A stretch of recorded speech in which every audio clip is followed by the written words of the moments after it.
in Eugene as Barbasol presents Pac-12 football, and some 54,000 plus have gathered in and around Autzen Stadium to see the first ever meeting between Georgia State and number 12 Oregon. Hello everyone, JB along with Evan Moore, and the story not only here in Eugene but across college football today. Vernon Adams will not be able to make this start, a broken index finger on his throwing hand, and Evan, that means that Jeff Locke, who spent 2 years as the understudy to a Heisman Trophy winner, finally gets the nod. Although we're not going to get a chance to see Vernon Adams get the much needed reps he needs in this offense today, coaches are very happy with the way he's progressed in this system, proven to be the leader they expected him to be when bringing him over from Eastern Washington. But today it's all about Jeff Locke, a guy that we've seen or heard a lot about from spring football. Great leader on this team, served as a mentor to quarterback Marcus Mariota prior to Mariota's departure from Oregon, and has done a great job helping Vernon Adams come along in this system. They're very happy with what he's been able to do throughout the course of practice. Not a whole lot of game experience, which they're hoping to get from him today, but a guy that understands their system, gets the ball out quick because of that understanding of this system, and they expect a big day from here today from Jeff Locke, and not much drop-off from what they were able to do with Vernon Adams offensively. Their opponent, the Georgia State Panthers, coming off their first ever win over an FBS team, their first Sun Belt victory as well. That was last weekend against New Mexico State. Nick Arbuckle is back as their quarterback, and this is the program that had a 14-0 lead last season in Seattle against another Pac-12 program, Washington.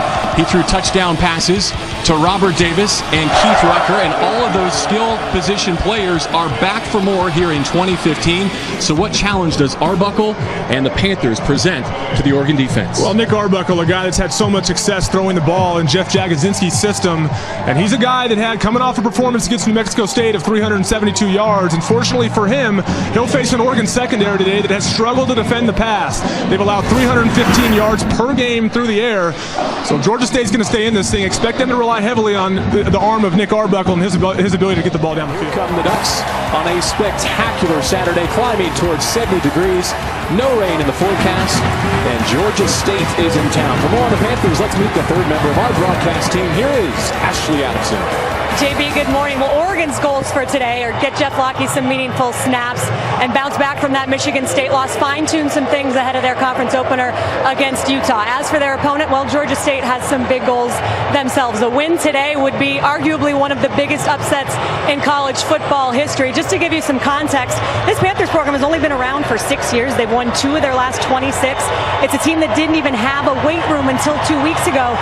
But you know what? Trent Miles said to his team this week, he said, hey guys, we are not going 2,700 miles to Eugene to be sacrificial lambs. We're not going out there just so they can feel good about themselves and get their confidence up. Miles said, we respect them, but we are going to play them hard and play them smart and see what happens. It's worth mentioning, Miles has been a part of an upset on this field before. He was a Stanford assistant in 2001 when the Cardinal came back to stun the 5th-ranked Ducks in what was one of the more heart-wrenching losses for Oregon fans in recent memory. JB? Georgia State has won the toss and elected to receive, so Matt Logan will put it away, the junior from Indian Trail, North Carolina, already with 8 touchbacks this season. And he has another. So Lockheed's debut as a starter will have to wait, as Georgia State has the football with their senior quarterback Nick Arbuckle, a second-year starter who holds every school record, career, single game, single season, you name it. This offense coming off a school record 582-yard performance in their first Sun Belt win over New Mexico State. They start on the ground with Kyler Neal. Gain of 3 on his first coat, so it's 2nd and 7 from the pistol. Again, they put it in the belly of Neal. Ty Coleman and Alex Balducci among the tacklers. Balducci had 5 tackles last week against Michigan State, matching a career high. Twins to each side on 3rd and 7 for Arbuckle, and he will empty out his backfield. On 3rd down and long, through the hands of Nike Heights, picked by Tyree Robinson. There's a flag down as he escapes a tackler. For the moment, it's a pick 6. We might see offensive pass interference here. I don't know if it was pronounced enough for them to actually throw the flag, but that's how he gets so open. Penalty is declined. Result of the play is a touchdown. And that's exactly what it's going to be. Schneider on to try the point after.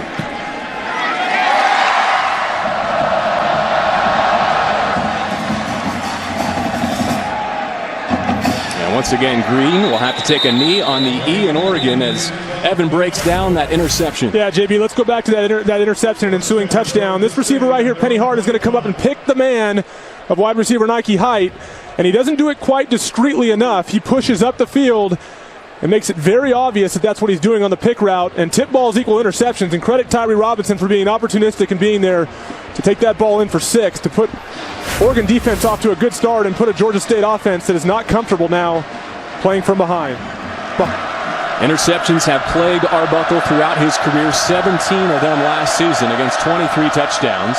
They start on the ground with Kyler Neal. To continue the thought on Robinson there, at one point during fall camp, position coach John Neal said he moves like Richard Sherman, who played with Evan at Stanford, but he was your backup, as I remember, in Palo Alto, right? That's correct. I want to make that very clear. All the Pro Bowls and all the success aside. Nice point, JB. I like that. Look at those non-offensive touchdowns. Best in college football since 2010. 2nd down and 8 left for Arbuckle. He drops a throw. Able to hit his man at the 30. And shoved out of bounds. Smaller guy, a guy that they believe has serious upside. Coach Trent Miles commented on just being under-recruited as a high school player, but feels like he can play at this level consistently, coming off a big week last week for this Georgia State offense. 19-yard gain for the first down for Arbuckle and the Panthers. Met immediately in the hole as DeForest Buckner. DeForest Buckner, a guy that Helfrich speaks very highly of, calls him an X-factor, says he wrecks shop and makes plays. As a defensive lineman, that's exactly what you want from your guy. By the way, set to graduate early with his degree in social science. They set up the screen. Hart gets away across the 50. Nearly broke what looked like a horse collar tackle. Defensive coordinator Don Pelham made it very clear yesterday. This Georgia State offense has guys that can win one-on-one matchups, and Penny Hart is one of those guys. You see him catch it in the open field, make a move, and that's a big play to keep this drive going. Caffey is the back with Arbuckle. Short drop, quick release, broken up by Reggie Daniels. 2nd down, the full 10. They roll the pocket to Arbuckle's left. He's got Glenn Smith, the sophomore defensive coordinator, Don Pelham, up in the booth this year. A lot more settled in year 2 in that role. His 23rd campaign with the Ducks. They bring the heat on 3rd down, and Penny Hart dropped it. Lutz will attempt a 50-yard field goal. He connected from 50 in the opener against Charlotte. His career-long 53. This has the distance, but it's off the upright. As the Panthers drove into Oregon territory, Jeff Locke is next for the Ducks. Are about to give Jeff Locke a round of applause as he takes his spot in the shotgun, making his first career start. And he begins with a throw to the far side. Braylon Addison. Yeah, JB, for the Reese's perfect combination, the obvious choice up front is Royce Freeman, a guy that's been so good for them throughout his career in Oregon, 1,365 yards a year ago. And Braylon Addison, Mr. Versatility, big week last week in getting this Oregon offense going. Evan Bayless, who has multiple catches in 4 straight games as they get Locke in an early rhythm. It's not going to happen running the ball initially, so it's a great job getting this ball out of his hands quickly. After a pickup of 7, here's Freeman's first carry. He slides to the outside. Helfrich smiled as he told us yesterday, describing Freeman as humble to a fault. Locke feeling heat for the first time, escapes the pocket, and lives to see another down. And they're on the move. 5 wide, empty backfield from the 39-yard line and 2nd down and 10. Lockheed's opening drive. They roll the pocket to his right. And Bobby Baker shoves Tony Brooks James, the redshirt freshman from Gainesville, Florida, out of bounds after a pickup of 5. Brooks James had a smashing debut here against Eastern Washington. Then another trio of really solid 4th quarter carries against Michigan State. Locke showing off his feet for the first time. What you see what this offense does so effectively is horizontally stretch the field and force the defense to play the perimeter. And these receivers have done such a good job of blocking the perimeter as well. Brooks James moves the chains before Alonzo McGee wraps him up. The drive continues for Locke and the Ducks.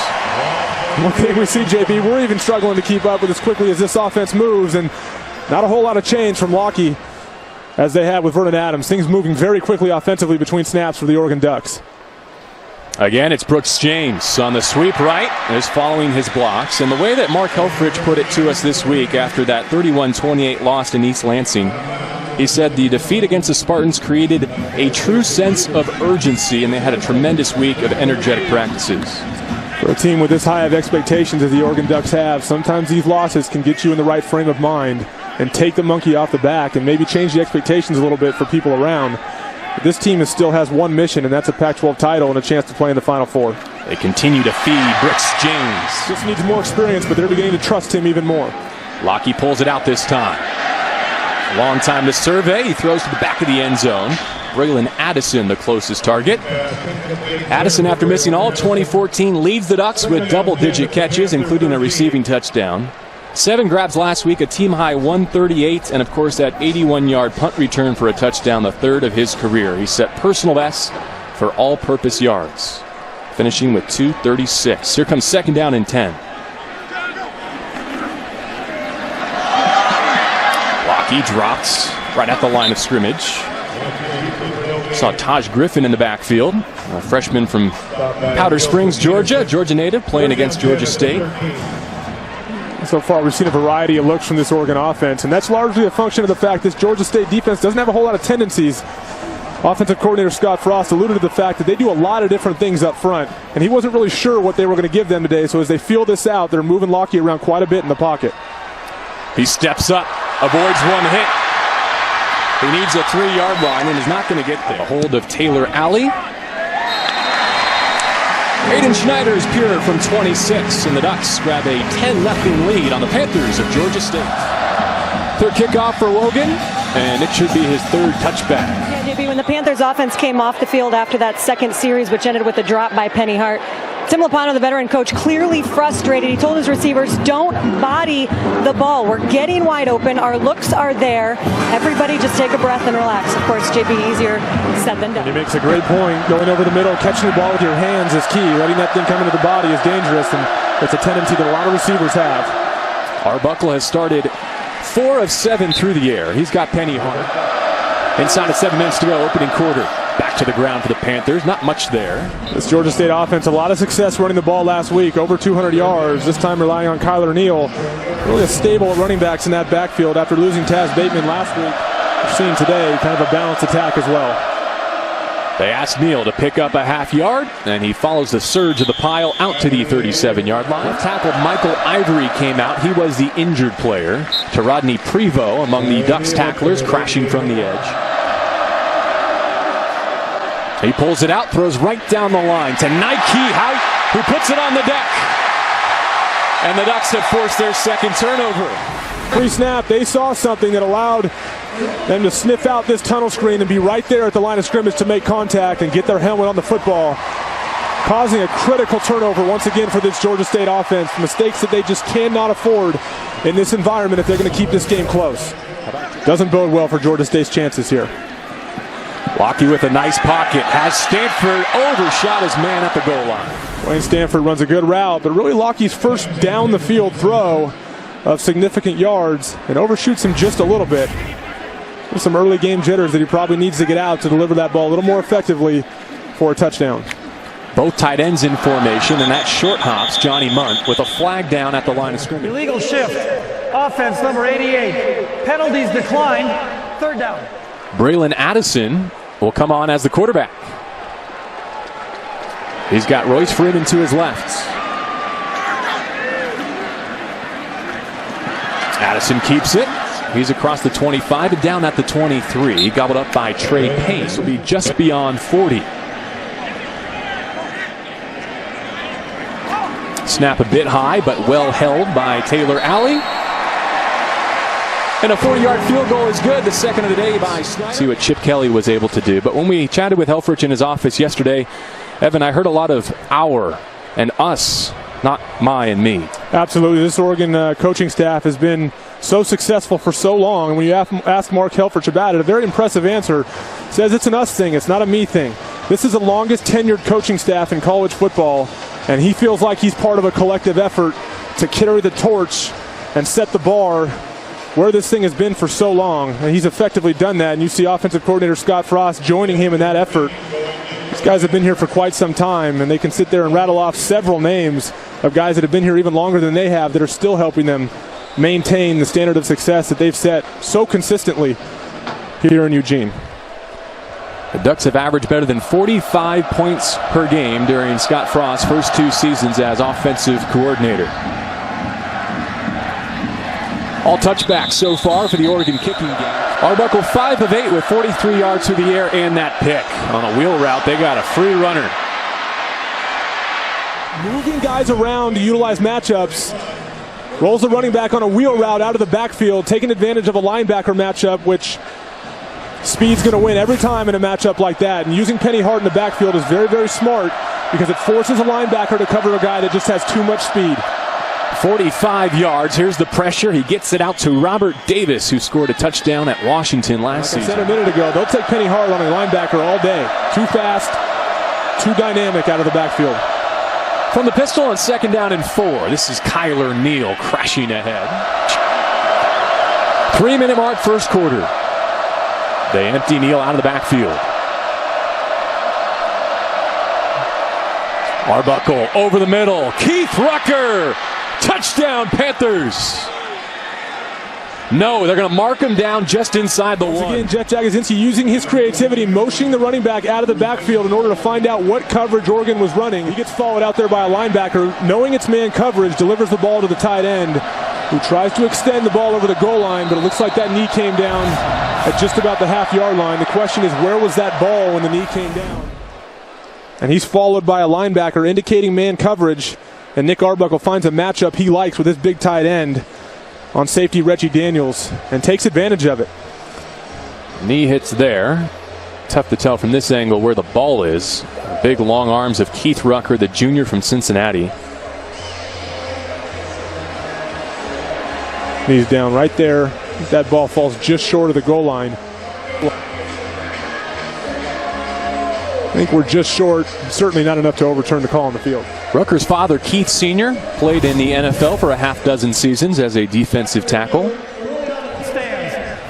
Jonathan Lytle, the fullback, into the game for the first time, and he helps the surge for Arbuckle. Still no signal.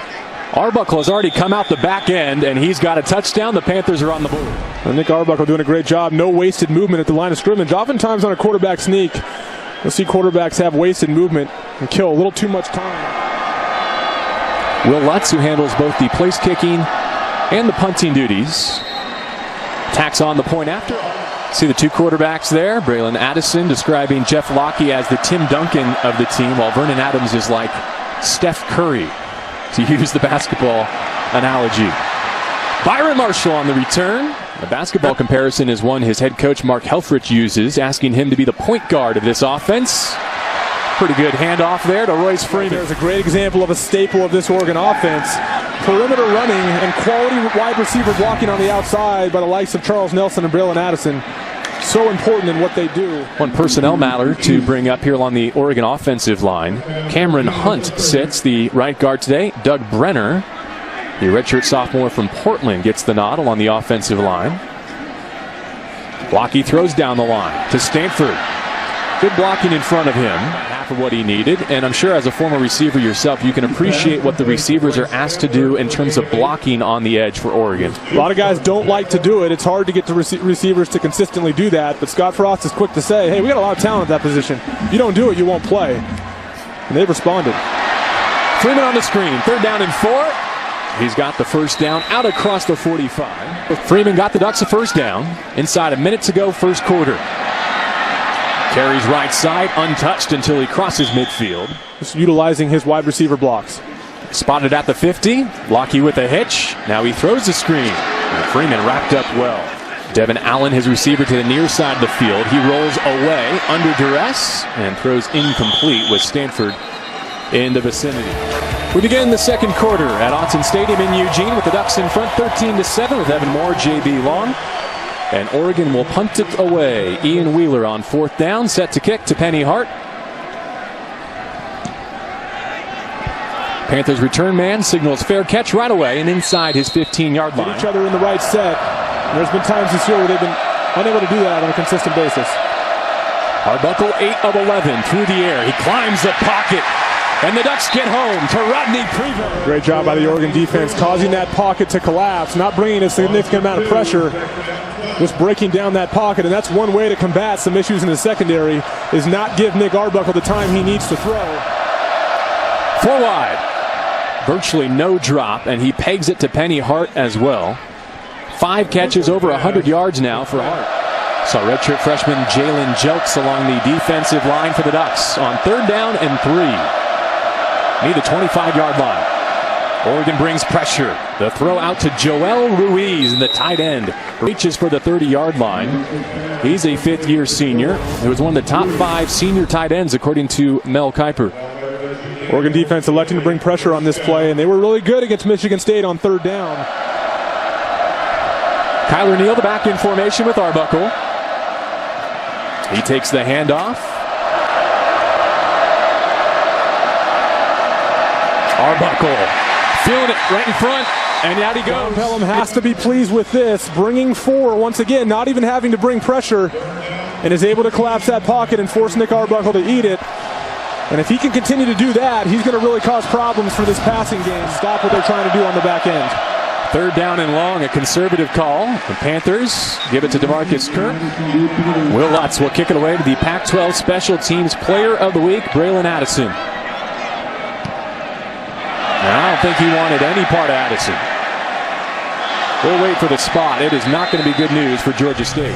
Inside the home of the reigning Heisman Trophy winner, here's our Nissan Heisman Watch. Yeah, 2 guys really jump out at me. Cody Kessler, outstanding numbers so far this year. He'll see his first true test tonight against the Stanford defense. And Ezekiel Elliott, incredible numbers in that powerful Ohio State offense. He starts from the 40-yard line. Freeman is rolling again. All the way 15 yards downfield before he is grabbed. He's able to block that outside linebacker and give Royce Freeman a nice gap to run. Good field position for this Oregon offense. Right back to it. He gets out of an ankle tackle. He's got the edge, and he's got 6. Royce Freeman, his 5th touchdown of the year. In this case, as Royce Freeman gets out to the 2nd level, he gets an outstanding block from the wide receiver. And it's a clear path to the end zone. If you have guys blocking on the 2nd level on the linebackers and the safeties as consistently as Oregon does, you're going to run the football very well. And that's exactly what they were able to do here on that drive. But once again, benefiting from good field position from an opportunistic defense and special teams unit. Can we get Freeman on the Nissan Heisman Watch? He's off to a terrific start to his sophomore campaign. And the Ducks find the end zone and extend their lead. And for the first time today, the Panthers will have a chance to bring it out of their own end zone. Glenn Smith. With these 2, the guard and the tackle opening a running lane. And then right after that, Devin Allen getting down the field and blocking the corner, creating a big lane for Royce Freeman to run. And if you're a running back, that's the kind of stuff you want to see when you essentially go untouched all the way to the end zone. Better protection after giving up 2 sacks on their most recent drive. This is Penny Hart. Into the waiting arms of Rodney Hardrick. I like this story about Hardrick, the 5th-year senior. He personally edited a video compiling all of his mistakes from 2014, and he keeps still images of those mistakes on his phone as daily reminders. Certainly a leader on this football team, a guy that Don Pelham says, a lot of guys want to coach, he should coach. Great leader, understands the game, a lot of respect for him. Kyler Neal straight ahead running, right down the hash marks. First down for Arbuckle. Tipped up in the air, dangerous again. It's Robinson again. And more often than not, the tip ball favors the defense because they're the ones looking at the ball. A lot of the receivers' backs are to the football. And Tyree Robinson, once again, the beneficiary of another tip ball, leading to his 2nd pick of the day. This Oregon defense at times, very opportunistic. His 2nd pick gives it back to Lockie with 2 backs from the 41.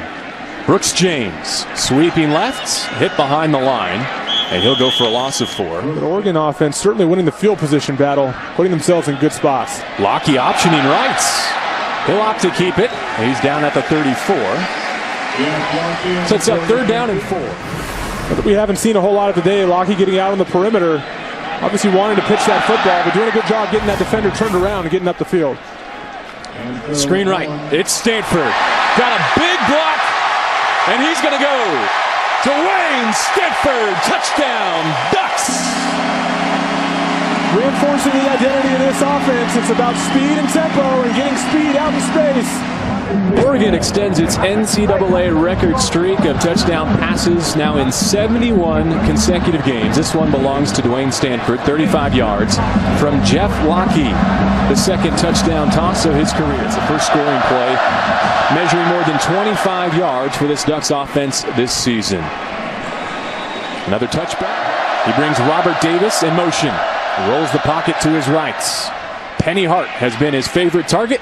He scampers out of bounds with 8 yards. Now on that touchdown, who threw the key block, Evan? Well, Dwayne Stanford finishes the run, but if you watch here, right guard and Doug Brenner, a guy that was not supposed to start today, what he's going to do is he's going to get out and make this block on the tunnel screen, open it up nicely for Dwayne Stanford. You got to give those big guys credit up front sometimes. A guy that was a late addition to the starting lineup and Doug Brenner at right guard. Outstanding job of executing the play. Tyler Neal got one of the two he needed. Jimmy Swain, a sophomore linebacker who backs up Joe Walker, had the tackle. Cameron Hunt had made 17 straight starts at right guard for Oregon before Brenner stepped into his place today. Rucker, the tight end, motions right to left. They'll trust Neal again. That defensive surge once again led by Jimmy Swain. This one is in play, but a low drive. And it'll roll to a stop at the 30-yard line. Once again, just a tunnel screen to Dwayne Stanford, and credit the offensive line, specifically Doug Brenner, for getting out there and opening up a running lane for him. And as we've mentioned several times, these Oregon receivers, if you give them space, they're gone. And Dwayne Stanford is a good illustration of that. Too much speed on this offense to give him that kind of space. And as we mentioned, a touchdown pass now in 71 straight games. An NCAA record that dates back to 2010. And Darren Thomas, Mariota, Bennett, Costa, Rodriguez, some of the other quarterbacks who have contributed to that streak. And Devin Allen has his first catch. He picks up 5. Dwayne Stanford on that touchdown, a guy that has had a bigger role with the suspension of Darren Carrington, and Devin Allen coming back from injury, taking big advantage of a good opportunity. Stick it on the ground with Freeman, who has first down yardage. Allen debuted at Michigan State after recovering from a right ACL tear, suffered the opening kick of the Rose Bowl. Played 18 snaps last week, but no targets, so he gets his first catch on this drive. On play action, it's blown dead with a flag in the air. Prior to the snap, false start. Offense, number 73. 5-yard penalty.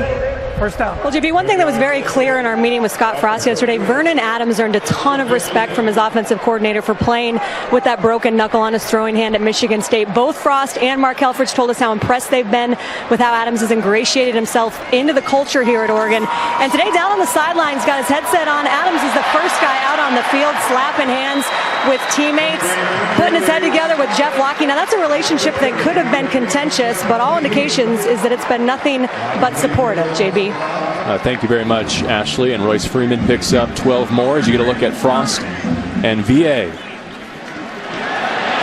Freeman again. He's got first down yardage to the 43.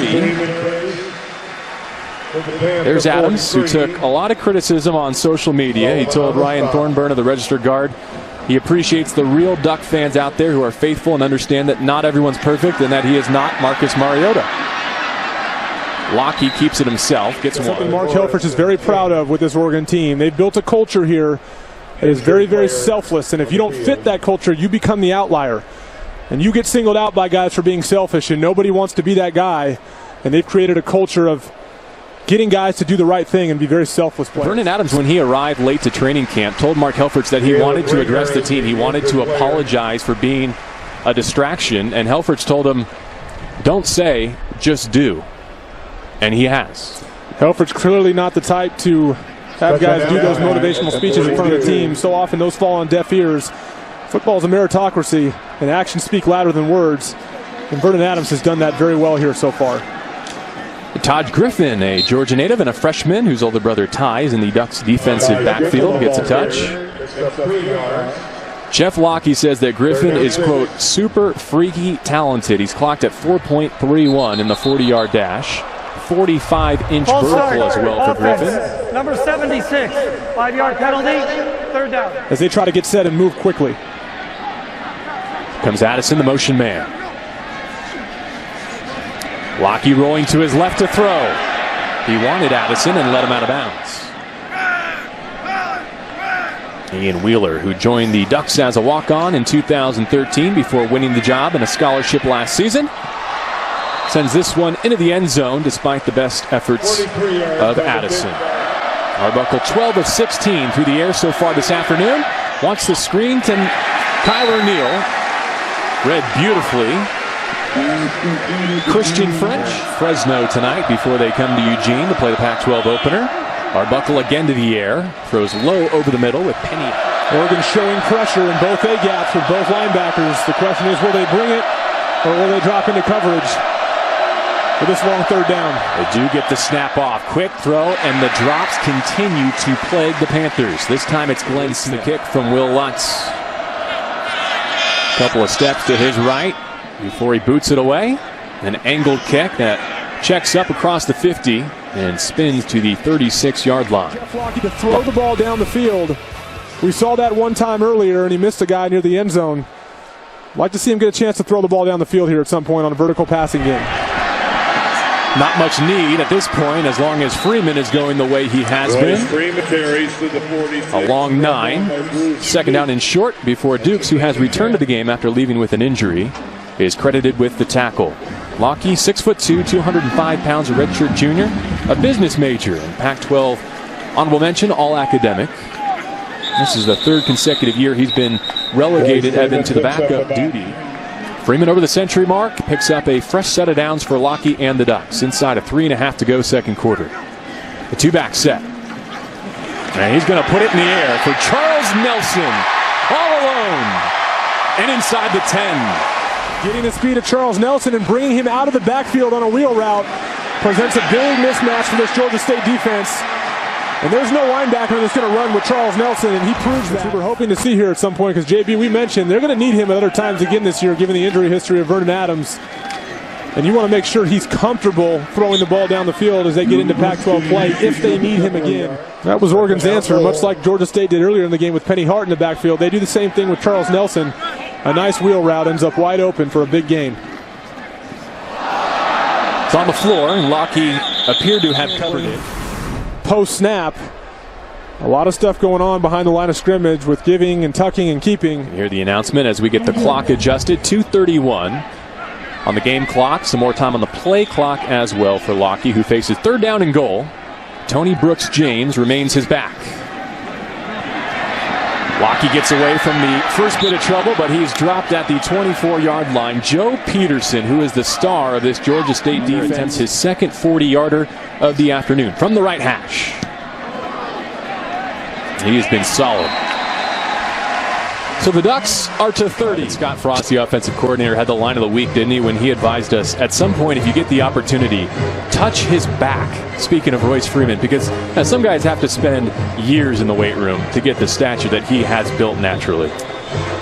Some guys are just born with it, and Royce Freeman is clearly one of those guys.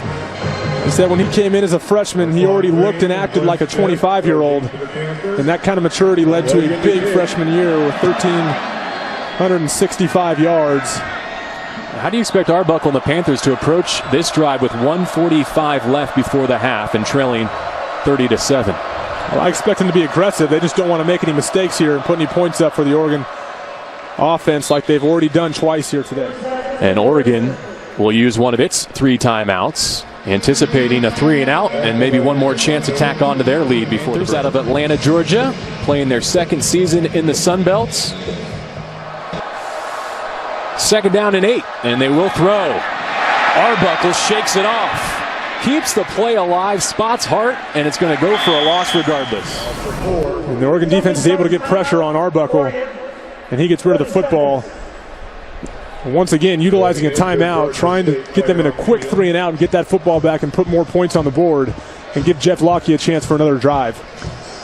Henry Mondu, the sophomore from Portland Jesuit, who delivered the quarterback hit. He got around Taylor Evans, the center, who is now down on the field with an injury. In the receiving corps, Georgia State is without Donovan Harden, who projects as their number 1. He's on the Biletnikoff watch list. Also no Avery Sweeting, both those players missing with injuries this week in Eugene. Third down, the full 10. Minute and a half to go in the half. Neal, with a flag down, will decline the penalty. Holding, 58 offense. Penalties decline, 4th down. The football back. They'll use their 3rd and final timeout to make sure they have all the seconds they need. Addison can ruin all that if he comes up with a big return. He's not been given a chance yet today, and this will be no exception. Along with Luke Falk, who led the win at Rutgers for the Cougs. And you mentioned Utah is one of your most underrated teams in the country, maybe the most underrated in the Pac-12. Paul and the Utes will be here next week. Play a good physical brand of football. Tony Brooks-James, he's got a gash before he's even touched. Give Brooks-James 11 yards on the carry, clock running, approaching a minute to go. Lockie bounces in the pocket. Brooks-James tips it to himself. So a rush for 11, a catch for 10. He's got both touches on this drive. Lockie again looking to throw. This is Addison. He spins down at the 26-yard line. Another first down for Lockie. Jeff Lockie. From a 4-wide set, he surveys. He gets out of trouble, and he chucks it away. A sack, as they have no timeouts, and they're trying to move this ball down and steal a touchdown before the end of the half. Throws to the far sideline. Evan Bayless brings it in. They feel in the absence of Farrell Brown that Evan Bayless has stepped in nicely and assumed a role that is very important in this Oregon offense. Just 2 of 10 on 3rd down so far this season. To the near side, Brooks-James out of the backfield again, wrapped up very well by Antrell Allen. Broke up the would-be tying 2-point conversion attempt last week at New Mexico State to preserve that Georgia State win. Now the Ducks have to hustle. Final 10 seconds, no timeouts left. It'll be another 40-yard attempt for Aiden Schneider. The snap in plenty of time, the kick is up. And the Ducks execute without the benefit of a timeout. They get the unit on the field, and Schneider buries a 39-yarder. Asking his team to move quickly and his field goal unit to get on the field and kick a field goal before the clock runs out without any timeouts. And that thing just barely makes it. Your thoughts on Jeff Lockie's first half performance? Well, the offense in general very sluggish. Defensively and on special teams we're playing well, creating a bunch of turnovers and field position and too many field goals. Up 26 at the break. What is your message to your guys at the half? Well, it's a defense, rinse, repeat. You know, they're playing hard and creating, like I said, creating turnovers. Offensively, just a bunch of missed opportunities, but we'll get it cleaned up. All right, Coach, thank you. Thanks. Ducks attempting to lead the Pac-12 in rushing for the 10th consecutive season. They are well on their way through parts of 3 games. And they will get the football to start this 3rd quarter. Mark Helfrich less than enthusiastic about his offense's performance. You imagine he'd like to see a couple more clean drives before some of the frontline players get the rest of the afternoon off. Braylon Addison. No, it's Kirk Merritt with the return. Out across the 30. There's a scramble as if the ball was loose. No signal from the officials yet. And it will remain Oregon football. Well, Kirk Merritt is a freshman from Louisiana that they're excited about. Look for him to be in the receiving corps in the second half of this game as Jeff Lockie goes back to work in the first half. 14 of 21, 148 yards, a touchdown. It was 35 yards, and he used 7 different Ducks in the receiving game. Well, this Oregon offense in the first half found itself with great field position and a huge advantage to move on the Georgia State defense. But as Helfrich mentioned, sluggish at times, especially through the air. He'd like to see a little more crispness, a little more efficiency, a little more accurate passing from Jeff Lockie, and I think he wants to see that these first couple possessions of the second half. Play is under review. We'll take another look at that kickoff return and see if Merritt's fumble was not recovered by Georgia State. Kirk Merritt's had a little bit of time in these last 2 games, hasn't had the ball in his hands too much. That thing ends up coming loose. The question is that knee on the ground before it happens? On that angle, it's really difficult to tell. Ed Kearney making the tackle there. He's also the Panther who came away with the football. I think that ball comes out. If anything, he's still on top of the Georgia State player, meaning he's not on the ground. And that ball is jarred loose before his knee hits the turf. I think they might have enough to overturn this as well. This is going to be Georgia State football with good field position here to start the second half. Everyone in the building here at Autzen is seeing that same replay you just saw, and all of the Panthers on the field right now are signaling towards their end zone as if they expect their offense to get the football. You'll see here the right knee of Kirk Merritt not quite hitting the ground before it becomes loose. Credit Georgia State for jumping on that football and being alert and aware. Fine work by our camera crew here today under the leadership of our producer Mark Shaw, our director Mike Hassan. With Evan Moore, I'm JB Long. Ashley Adamson is on the sideline with us today. Glad you are with us to begin this quadruple header on Pac-12 Network in Week 3. Not the way that Helfrich envisioned the third quarter starting. Kirk Merritt, part of this elite class as a true freshman, getting a chance to get the ball in his hands and show what he can do. Coaching staff feels good about him, but unfortunate to put the ball on the ground, something you can't do as you're trying to build the confidence of the coaching staff to give you more quality opportunities going forward. I'll give you one more look. We expect our referee, Stephen Strimling, to announce that the call on the field of down by contact will be overturned, and the Panthers, Trent Miles' reaction, expecting possession. Miles saying this program has come a long way in a short period of time. They've got an opening to begin this third quarter. After review, the runner had fumbled the ball prior to being down and recovered by Georgia State. It's first down at the 32-yard line. It's a good call by the officiating crew. That knee had not hit the ground and the ball comes loose. Georgia State gets on top of it. And one thing Jeff Jagodzinski's done, even throughout his other stops in college and in the NFL, is be opportunistic after turnovers. I would expect him at some point here to take a shot and take advantage of getting the ball in Oregon territory. Nick Arbuckle, 14 of 20 through the air, 138 yards in the opening half. A couple of picks, both of them were tipped balls. He's got Kyler Neal with him in the backfield as Mark Helfrich gets an explanation before we resume. And this Oregon defense feels like they can generate pressure on Nick Arbuckle without bringing blitzes from their linebacker. They feel like their defensive line can generate the pressure, so it's on Georgia State to hold up here and give Arbuckle time to throw the football.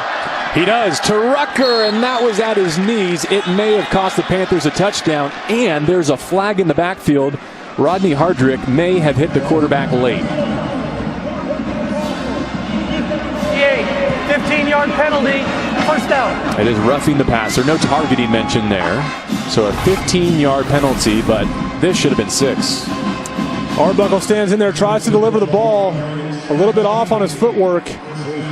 But they play action initially, draws the linebackers up just enough to leave a wide open tight end for him. And the Oregon State defensive lineman unnecessarily comes in late and makes the hit. Not a smart move as it moves him forward inside the 20.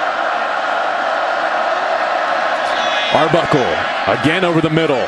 The catch made by Todd Boyd. He's hit immediately by Jawan Williams, who forced a fumble in the first half. Let's check in with Ashley.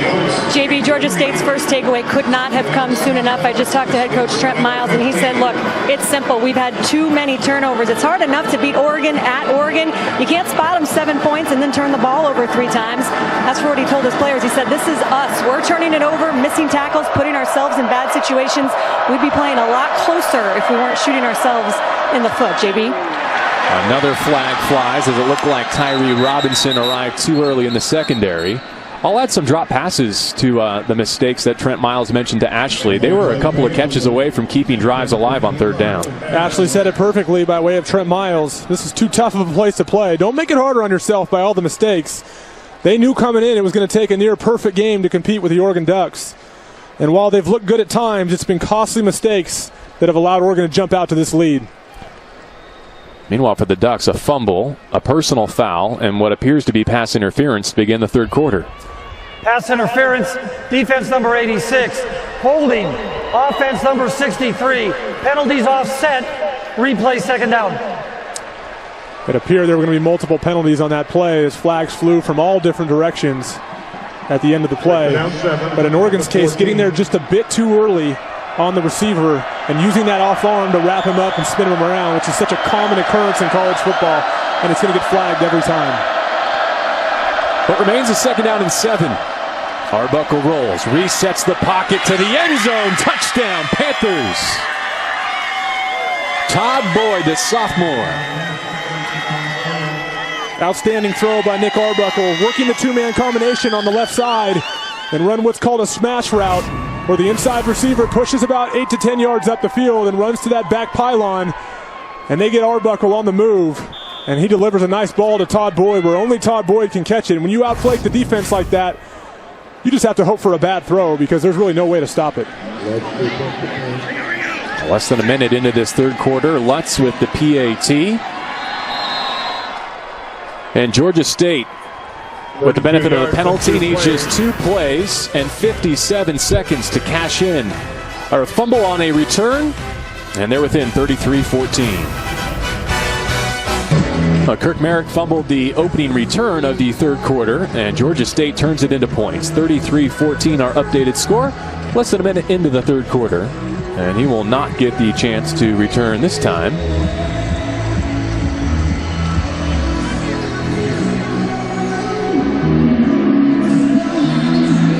Will Lutz, a senior from Noonan, Georgia, will kick it away to Tony Brooks James, the return man instead.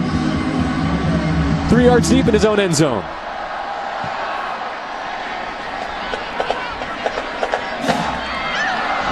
Dropped initially, and he brings it out. Oh, just disastrous special teams on the opening 2 returns of the second half. Kickoff return to the 2-yard line. That's 11, 1st and 10. They give Brooks James a chance to return a kick. Steps out of the end zone. Indecisiveness will kill you as a kick returner. And once he does that, he panics and realizes he needs to step out of that end zone and takes a couple big hits. He's lucky he didn't cough this ball up. And these are the reasons there needs to be great communication on the back end, especially on special teams. That knee was just about 2 inches off the end zone turf, very nearly a safety.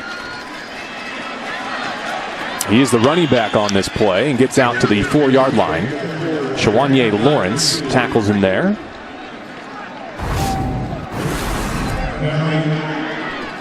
It's very clear Brooks James wants to bring this out, and Braylon Addison is responsible for telling him, no, don't come out. And Brooks James gets that message a little late. And doing his best to make amends. He's got first down yardage at the 14. And JB, what they've done here is they've given this Georgia State sideline some energy. All 3 phases of this Georgia State football team are juiced after some of these mistakes by the Oregon defense and the Oregon special teams unit. You don't want to let these teams get back in the game after such a sizable gap in the first half. Run off right guard again, out across the 20. 8-yard pickup on first down. Bobby Baker there for the tackle for Georgia State. And you can see it looks like Tony Brooks James is cramping, grabbing for that left hamstring.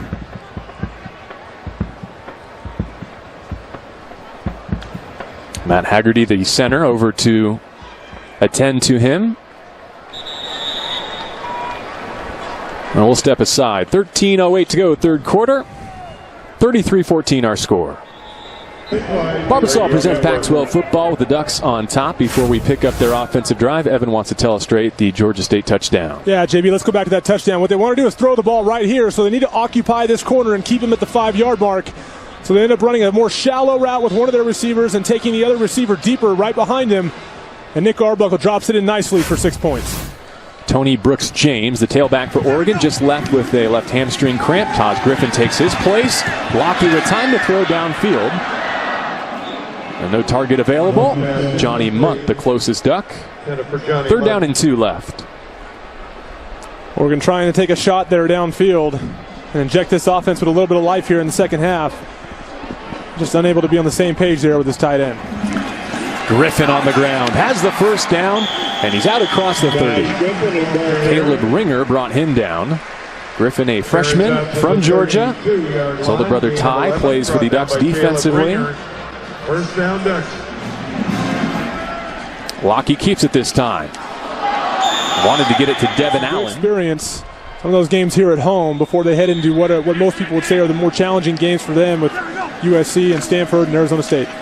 Griffin gets another carry. Wonderful blocking left side, and you can see the Jets as he's out near the 50. First down, Oregon. Getting a chance to get Taj Griffin out in space, led by his left tackle. The guy they're looking to see a lot of today in his limited opportunities is Taj Griffin. He's going to get some chances as this game rolls on. Lockie releases it to the near side, and that's a downfield completion. Devin Allen has his first catch. Let's check in with Ashley. JB and Evan, you guys mentioned Taj Griffin. Well, he got some touches in the game against Eastern Washington. Mark Helfrich told us yesterday he's never going to live down the fact that he got caught from behind by a couple Eastern Washington DBs. He was pulled down before the goal line on what should have been a 65-yard touchdown. Griffin said he was cold coming into that game. He was caught off guard, but he's not going to let that happen again. He's going to get another shot out there today, and I saw him trying to stay warm down on the sidelines. Actually, it was a 61-yard fourth-quarter dash. He was caught from behind and said it had never happened to him. There's no one at the high school level who can catch Griffin. Very few here in college either. Another long completion. Jalen Brown, a redshirt freshman, his first catch as a Duck. An early enrollee in the class of 2014. Good job by Jeff Lockie delivering this football to another young guy this coaching staff was looking forward to seeing today. When you asked him a couple names, this is one of the ones that popped up. Jalen Brown, after his redshirt year, he's played very well throughout training camp and in practice. And they feel like he may get a chance here to emerge sometime soon. They've got Addison back in. Out of the Wildcat, he's wrapped up inside the 10-yard line. Give him 5 yards on first down. Second time we've seen Addison come in and take a shotgun snap. Braylon's been a little more quiet today than he was last week in the passing game, and credit them for trying to get one of their more dynamic playmakers involved, even if it's the Wildcat, which they'll do here again. Give him a chance to catch this Georgia State defense off guard. Taj Griffin remains his back. He puts it in his belly. Griffin to the edge. Diving. Out at the 1. So first and goal coming for the Ducks after an 8-yard pickup.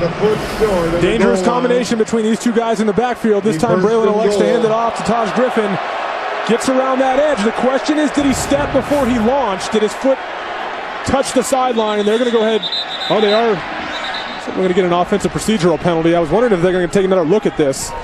Ducks didn't give him time. They got the snap off, but first the flag. Prior to the snap, 57 had a false start, moving too soon. Prior to the enforcement, the previous ruling of out of bounds is under review. So Doug Brenner with the penalty, and they will take another look at this. Now for the airborne ball carrier, the ball has got to come over the pylon for it to be a touchdown. Now the question is, prior to launching, did that foot come out of bounds? Right there, which it does not. And so as he launches, now he's in bounds. Does that ball cross that goal line? And once again, I think we might get an overturn here. It looks like he was able to extend that left arm. He's not out of bounds, but does that ball cross inside that pylon?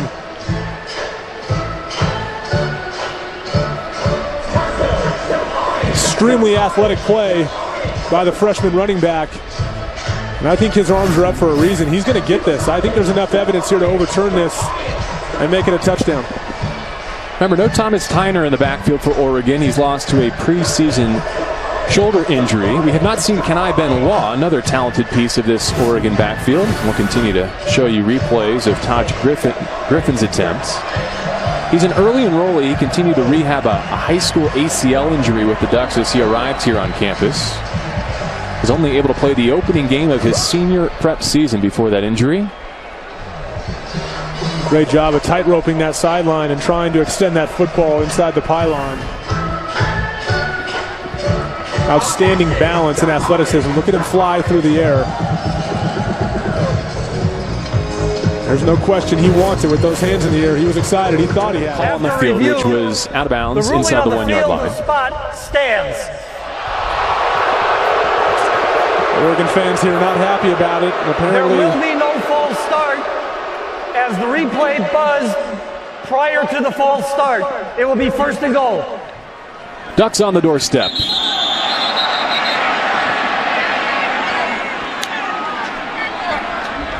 snap infraction, 72 offense. 5-yard penalty, first down. And transfer from Notre Dame, Matt Haggerty, the center. Ducks a lot of key mistakes early here in the second half on both sides of the football. Moving them back a little bit, making this a little bit tougher for them to push this thing in the end zone. Now find themselves with even more of a loss outside the 10-yard line. How about that run blitz from Taris Baptiste breaking into the backfield? A loss of 5. Taris Baptiste tackled Griffin for a 5-yard loss. Negative plays inside the red zone make it very difficult to score. Running lanes are a lot tighter. Passing lanes are a lot tougher. Much more precision in the red zone, and negative plays make it very, very hard to overcome those challenges. Tony Brooks-James takes over in the backfield. It's Stanford already with a touchdown on the day. Got back near the 5. 3rd down and goal upcoming for the Ducks. And there's a flag down as Lockie was drilled. Personal foul, roughing the passer. Defense number 4. That penalty is half the distance from the end of the run. Automatic first down. Alonzo McGee comes in here late. I think the timing is fine. He ends up making contact helmet to helmet with quarterback Jeff Lockie. Something the officials take very seriously for safety reasons. He's got to come in a little bit lower than that and not lead with his head. Ends up a costly penalty with Braylon Addison now getting a chance to put them in the end zone. A fresh set of downs for Addison. He'll roll left. Searching for a crease and fights through one tackler. Just behind the original line of scrimmage, Trey Payne will pick up the tackle for the Panthers. That previous play, so often guys come in a little too high on quarterbacks because they're trying to get a tip ball. And when they don't get their hands on that ball, they end up with a contact point that's a little too high, helmet to helmet. That's going to get called every time in the interest of player safety. Addison asking Griffin back in to switch sides. 2nd down and goal. There's the pitch. Taj Griffin, touchdown, Ducks. The Georgia State defense getting caught in a tough spot. They have sold out with a quarterback swing. And when they sold out on Braylon, he quickly pitches the ball to the outside to Taj Griffin, and Taj Griffin does the rest. Nobody to account for the second option in that running attack. Remember, that drive started on the 2-yard line after the nearly botched return. Almost cost them 2 points. Logan, the junior, has showed off that big kicking leg once again here today. And JB, to put that drive into perspective, over a 5-minute scoring drive there. And as you see on the screen, 8 of 11 Oregon offensive touchdown drives this year have been under 3.5 minutes. This team moves very quickly, and it's uncharacteristic of them to put together a longer drive, which they did there efficiently. They've got a comfortable lead here, 3rd quarter. Arbuckle just threw his first touchdown pass against the Ducks on the most recent drive. Time in the pocket to find his man, Robert Davis, who breaks away. Looks like Ugo Amandi's the only one with a chance, and he'll win the race. One play, and it's a 75-yard strike. It's a slant route for Robert Davis, and Oregon unable to tackle in the secondary. Something Don Pelham talked a lot about this week. Something they need to do better is tackling guys in open space. And Arbuckle throws a nice timely ball. He's got 3 guys around him. That's inexcusable. You have to make that tackle. And Robert Davis is off to the races, and he's a guy last week that had a chance to make a couple big plays and was unable to deliver. And he got his chance there for a big play for 6 points for this Georgia State offense. Lutz with the point after.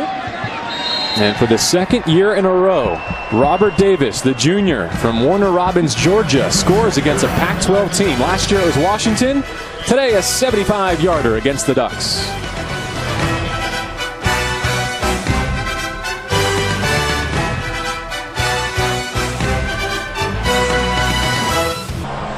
Georgia State began playing football in 2010, began their FBS transition in 2012, joined the Sun Belt in 2013, and now they're in their 2nd season of full FBS eligibility. They are still within 3 scores of top 12 Oregon. The return game has been troublesome for the Ducks here in this 3rd quarter. Let's see what happens here. And Charles Nelson will take it, and he's got a crease to the right side. Charles Nelson across midfield. finally shoved out by Nate Simon. Lockey and the Ducks will begin in plus territory. Well, Charles Nelson here contributing on special teams, and he's not even the deep returner. He ends up fielding a squib kick and taking it on his own. It's a good illustration of how many dynamic playmakers are on this Oregon football team as he fields that ball and gets a big return when the intent was to simply kick it to one of their shorter guys, and it ends up in really the wrong guy's hands for Georgia State. Credit him with 51 yards on the return. Brooks James has been a popular back for the Ducks today. He dives forward for maybe a half a yard. Julian Laurent buried him.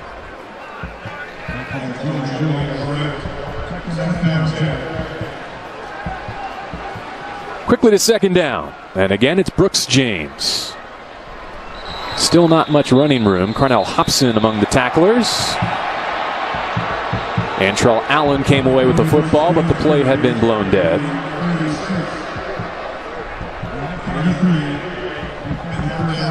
It's a gain of 3 on second down. So 3rd down and 7 remaining for Lockey inside of 8 minutes to go third quarter.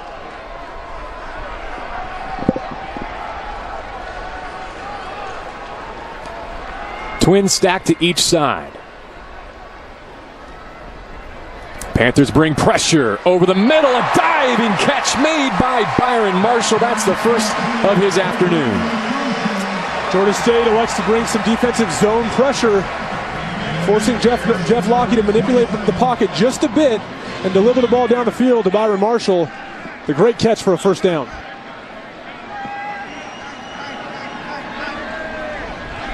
Taj Griffin back in at tailback, lined up to Lockey's right. And he's looking right. And Kirk Merritt gets a chance to redeem himself a bit after that fumble on the return to begin the third quarter. So Kirk Merritt and Jalen Brown each have their first career receptions as Ducks today.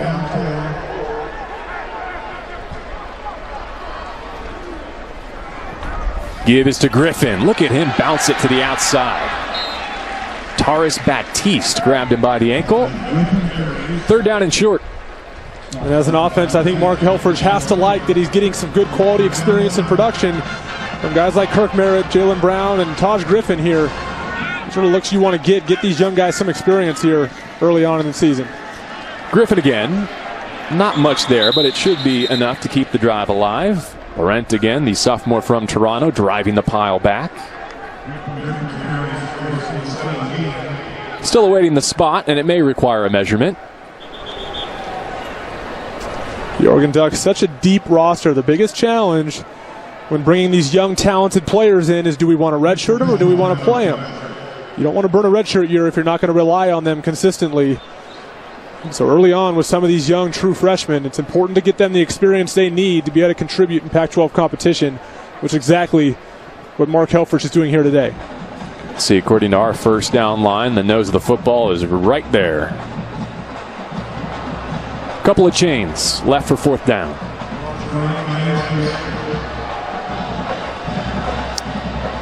Expect Oregon to go for this here. Brooks James, his tailback, carrying left side, looking for the marker, and with that spin move, he may have gotten past Bobby Baker to keep the drive alive. As he gets that guard pulling out in front of him, creating just enough space to get that first down. It was close, but credit Brooks James for keeping those legs going and pushing himself over the down marker. We have an injured player here on the field. Big opportunity for the Cal football team to win in a tough place to play. They're the more talented team, but can they get it done on the road is the question. So Taj Griffin and Tony Brooks James have been splitting duties in the backfield here in this second half after Royce Freeman rushed for 101 yards plus a touchdown that measured 22 yards on just 10 carries in his first half, and it looks like he'll get the second off so long as Oregon remains comfortably in front. Lockey to the end zone. Johnny Munt. Touchdown Ducks. 16 yards on the pitch and catch. Excellent play call by Scott Frost. He uses tight end Evan Bayless to clear out the middle of the field and brings in Johnny Munt in behind him up the seam. You'll notice here, Lockey does an exceptional job of looking off that safety and creating a nice seam throwing lane for Johnny Munt. 47-21. And no chance to return. So that was Jeff Lockheed's second touchdown toss of the day. JB, we mentioned the tunnel screen. Great job by the right guard, Doug Brenner, getting outside, creating a running lane for Dwayne Stanford. And all this speed on the Oregon defense, give him space, that's what's going to happen. And that right guard, he didn't know that he was starting in this game until later this week. It's a great opportunity for him to showcase his skills and get out and make a block. He's got to give those big guys the attention they deserve. You know that Don Pelham and the Ducks want to stop defensively after Arbuckle and the Panthers cashed in on a short field and then struck for 75 yards and a touchdown with this man, Robert Davis, on the last drive. He's diving out of bounds to make the catch at the 31. 6-yard pickup on first down. Yeah, one thing I can promise you, JB, they don't care what the score is. They want to see some improvement on defense. Tackling and communication all second half long is what they want to see. And Don Pelham could care less what this score is. He wants to see his defense improve in those areas of the game. DeMarcus Kirk tripped up, leaving about 2 yards on third down. Reggie Daniels, UO's only returning full-time starter in the secondary, picks up a tackle.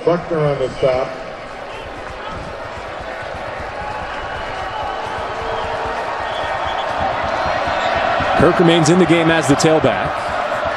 A tight end to each side for Arbuckle to work with, as well as a receiver in each direction.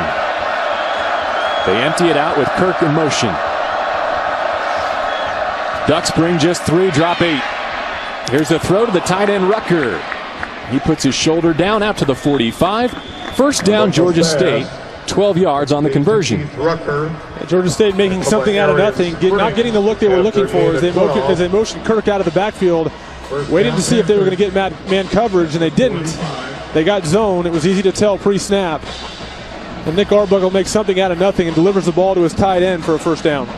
The junior college transfer out of Pierce College in California.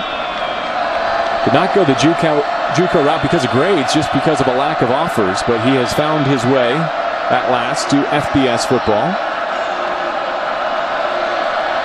Short play clock. They put it on the ground. And out across midfield. Arian Springs in on the tackle. DeMarcus Kirk with a 7-yard gain on first down. DeMarcus Kirk, a good example of what this program has done to build a stable roster. A UAB transfer after UAB got rid of their football program. He's one of 6 guys on this football team that played for UAB prior to their cancellation of their football program, and they're happy to have him as all these guys have integrated themselves well into what they're doing offensively. Quick throw down the line.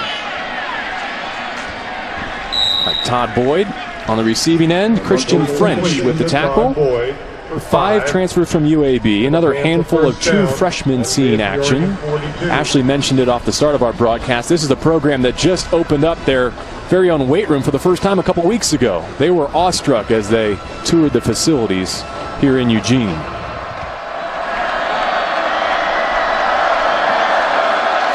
Arbuckle a deep drop, hit as he throws. A late flag flies, pass incomplete.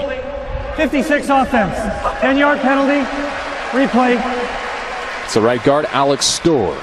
They went and found some quality junior college players to help balance out those classes and make this a complete team from top to bottom. First down and long. Across the middle, Joel Ruiz. Back into Oregon territory, leaving just 3 yards left to pick up. Ruiz is a talented 5th-year tight end. Don Pelham had a lot of good things to say about this tight end. More of a receiver type, but a very good route runner. Uses his hands to catch the ball consistently as opposed to letting that ball come into his body. And he's a good weapon for him. They use him in a lot of different ways in the middle of the field. It's been a big advantage for this Georgia State offense. I expect them to use him a little more today than they already have. After a gain of 17, they need 3. Rodney Hardrick is having none of that. You know, Hardrick declined all interviews with the media last season. He's finally come around at his parents' request. Rodney and Teresa probably watching Personal today. Foul, face mask, defense number 48, 15-yard penalty, automatic first down. Looking for their 3rd touchdown of this 3rd quarter. Robert Davis in motion. He has one of those touchdown grabs.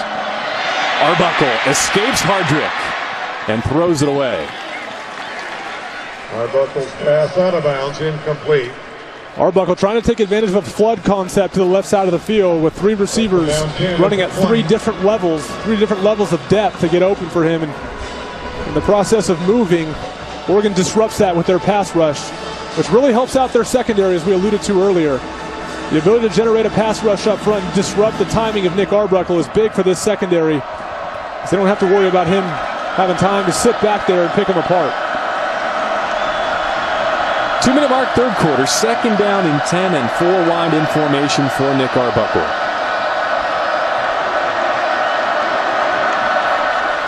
Oregon shows blitz, then drops off, rushing just 3.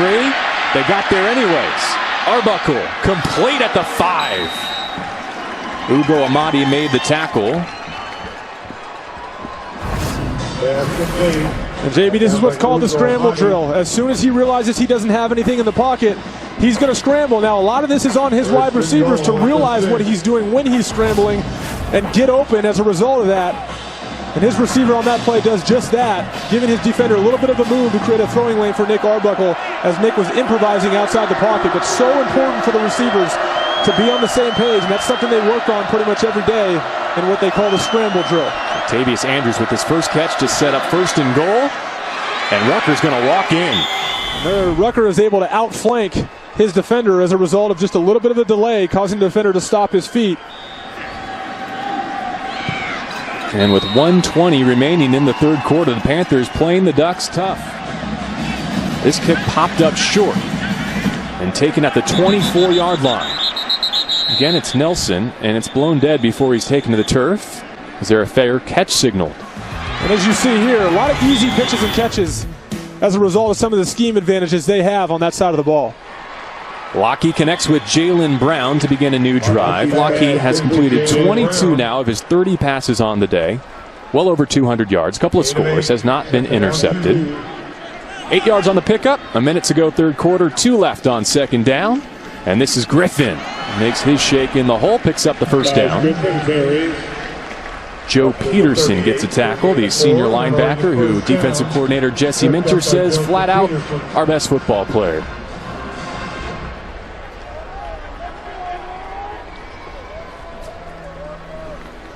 First down carry for Griffin. Waiting for his blockers to arrive. And he grabs 4 on first down. Griffin over the left side for 84. Dwayne Lawrence on the tackle. Freeman got 10 carries in the first half. Taj Griffin now with 11 for 53 yards and a touchdown. This is Nelson with blocking out on the perimeter. He's 2 yards shy of the line to get. Third down upcoming, final seconds, third quarter. See if Lockie wants to hurry or if he'll wait to switch ends.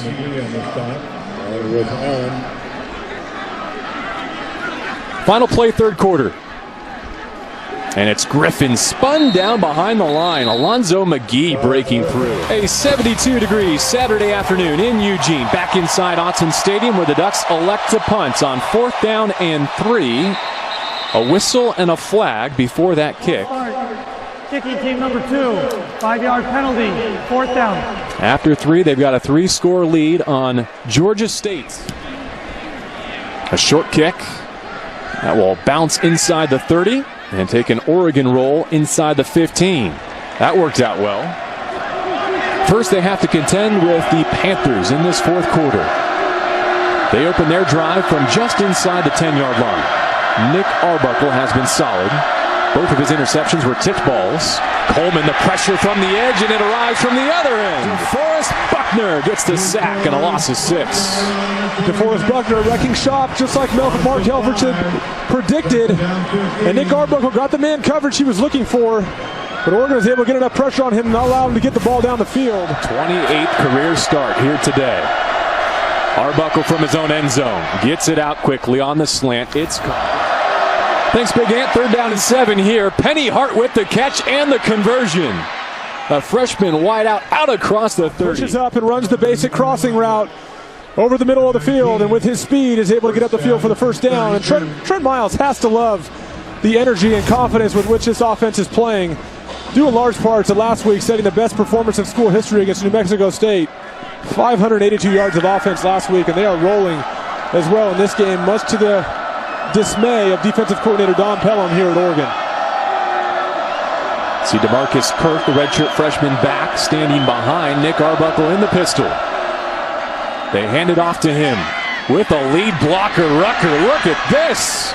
Into Oregon territory, DeMarcus Kirk. Things have broken down quite a bit over the first 2 weeks of the season, and once again, a big running lane for DeMarcus Kirk. And another big play for this Georgia State offense as they push this ball down the field. First down from the 48. Arbuckle the hitch. No option, so he tucks it and runs. He's had a good showing against this Ducks defense. Second down. Buckner again got a piece of him, but there's a Panther 3 behind the D and Todd Boyd. As Arbuckle is able to escape pressure and stand in there and deliver the football. Overthrows him a little bit, but they had him down the field. Now can Don Pelham's D get off the field here on 3rd down and 8? Arbuckle. Dragged down from behind. Ty Coleman. And the ball is loose. Joe Walker will scoop, and Joe Walker will score. Arbuckle all game long has shown a unique ability to get away from pressure in the pocket. Very elusive as he manipulates the pocket. This time ends up getting pulled down from behind. And the question is, does this ball pop loose before he hits the ground? The official says yes. And that's a scoop and score for Joe Walker. I think we're going to take another look at this to make sure that he wasn't down prior to letting go of that football. And that ball is out before he hits the ground and confirms what just happened there with Joe Walker on the scoop and score. Coming out, if not completely loose. 48 yards on the play. And we had just mentioned the fact that he picked up the ball in Salt Lake City and returned it more than 100 yards. With the Utes coming to town, on cue, Walker has done it again. But in this case, as he tries to escape the pocket, pulled down from behind. And that ball's jarred loose just slightly before that knee comes down and hits the ground. And there certainly isn't enough evidence to overturn that. Autzen Stadium crowd celebrating the confirmation of that call. Once again, credit Ty Coleman. He's got field goals of 26, 40, and 40 today and has drilled all of his point-after tries as well. 54-28 after the 4th Panthers turnover of the season ago, on which they clinched the Pac-12 North. Here it was. Kalen Clay, avert your eyes. So often players deciding to celebrate before they get into the end zone, and Joe Walker, being the aware veteran presence that he is, picks up that football and realizes, hey, he hadn't crossed the goal line. Probably one of the more unique scoring opportunities he'll ever have in his career. Turned out to be a big game changer in that game. That's a 14-point swing. So 54-28. Have the Ducks finally put this one out of reach. Kicks comes down at the goal line. But not much running opportunity for Marquand Green and the Panthers. DeMarcus Kirk, the back with Arbuckle. He picks his way, first down. Canton Kamatule gets a tackle. He's a freshman, one of 7 true freshmen that have played so far this season for the Oregon Ducks.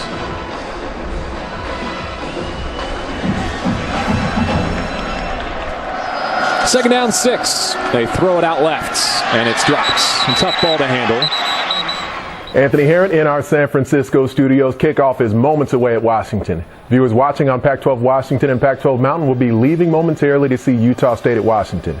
These viewers can continue watching Georgia State at Oregon by tuning in on Pac-12 Network, logging in on our Pac-12 Now app, or pac-12.com. For all remaining viewers, we'll bring you to the Washington game immediately following the conclusion at Oregon. Braylon Addison has been so threatening in the return game that he hasn't gotten anything higher than 5 yards off the field to return. Jeff Locke on the left, Vernon Adams on the right. Adams unable to start today, so Jeff Locke got the nod for the first time in his career. And his day is done. 23 of 31 for 228 and 2 scores. Taj Griffin gets the carry, and he's out across the 10-yard line. 1 yard pickup as Taylor Alley, the Eugene native from Sheldon High, gets into the game early in this fourth quarter. 441 touchdowns, 224 of them on the ground. Known for all their speed, but they sure do run the football well, very consistently. Griffin working against the grain. Alley will keep it. Look at this lane. Taylor Alley needs one more block. Stiffer gives it to him. The Eugene native in for 6. As has become the pattern today, Oregon getting a chance to use their young players on a consistent basis. And Mark Helfrich has to be happy allowing these guys to get confidence in this system and make plays in a live game with live bullets. And it becomes very clear their young stable of talent doesn't drop off from what normally plays. Taylor Ali showing his speed, getting on the outside for a big touchdown for the young guy. And that sideline of the Oregon Ducks is electric. 87 yards. Smile tells you all you need to know about that moment for the Sheldon High product. 87-yard run. And credit Ali for coming in, realizing how to execute this play, probably off limited reps in practice, and sees that backside defensive end fold on the option play. Keeps it to himself, and he's off to the races. 91 yards and 3 plays for the Ducks. Something he'll never forget here in his young career. Such a big play and run. Georgia State 28. In limited opportunities, you want your guys to be successful, albeit not necessarily that successful. You can't necessarily expect that. You want them to execute in the small amount of time they get in games like these. And he does just that with his limited opportunities. Outstanding job. Logan's getting a workout, as is so often the case.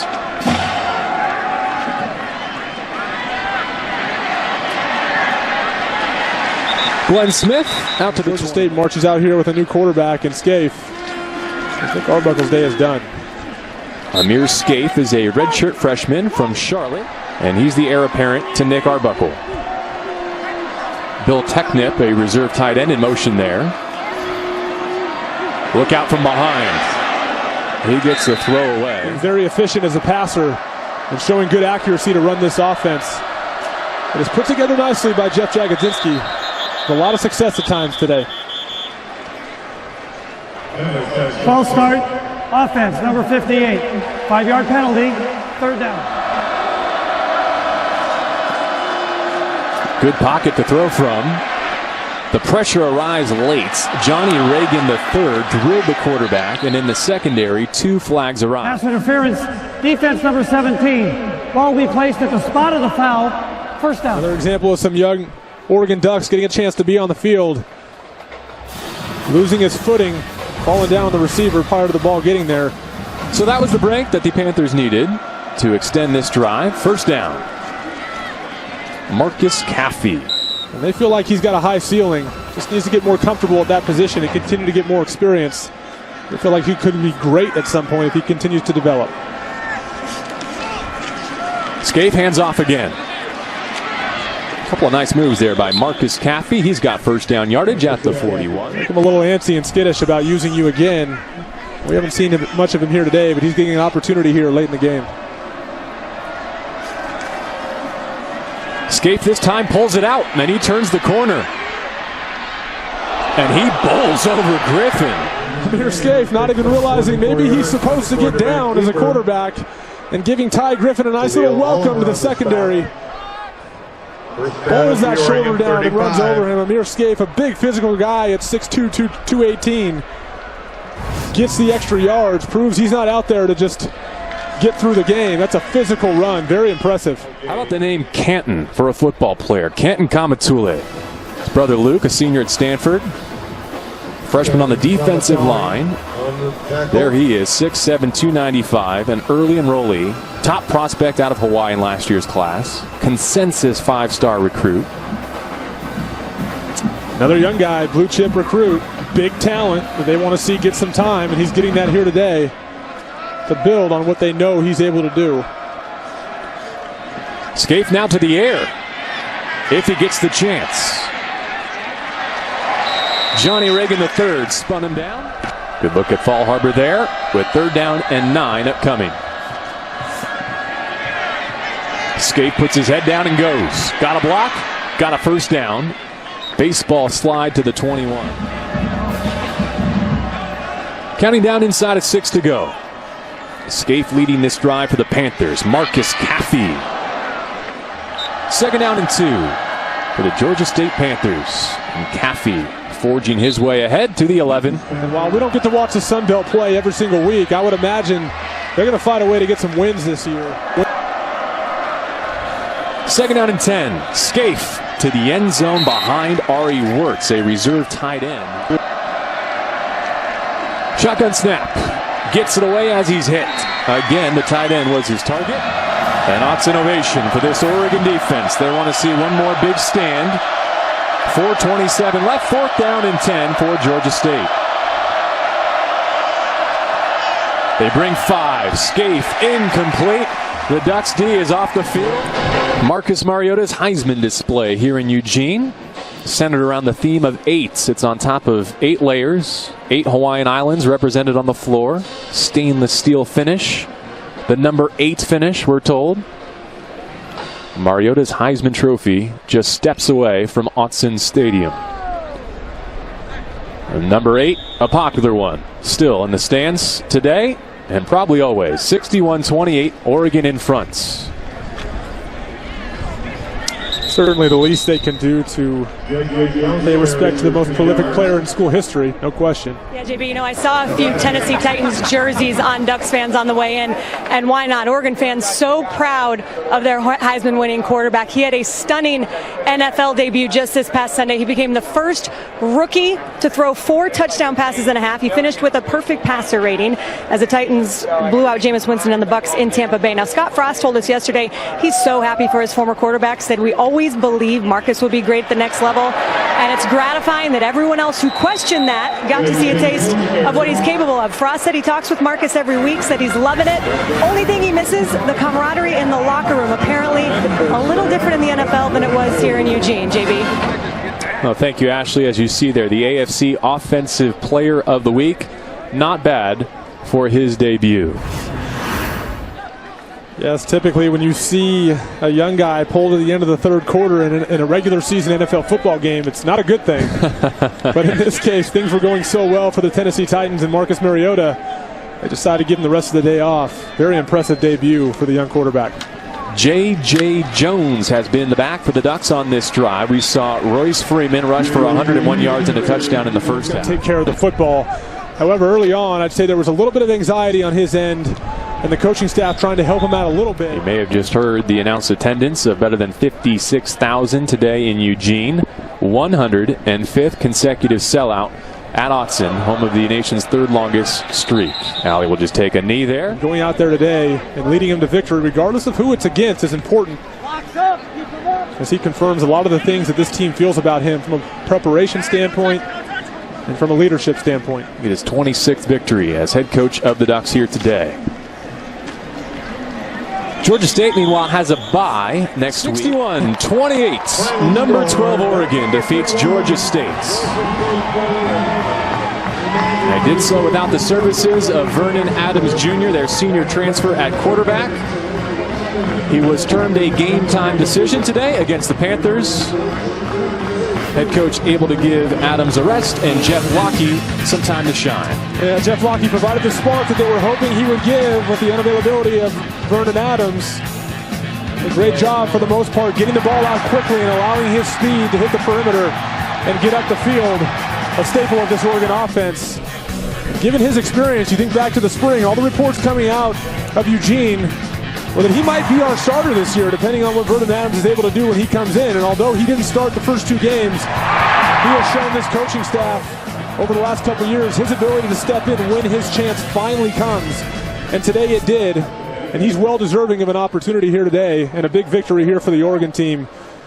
Put a lot of final stats in his first start: 23 of 31, 228 yards, 2 touchdowns, and a 61-28 victory.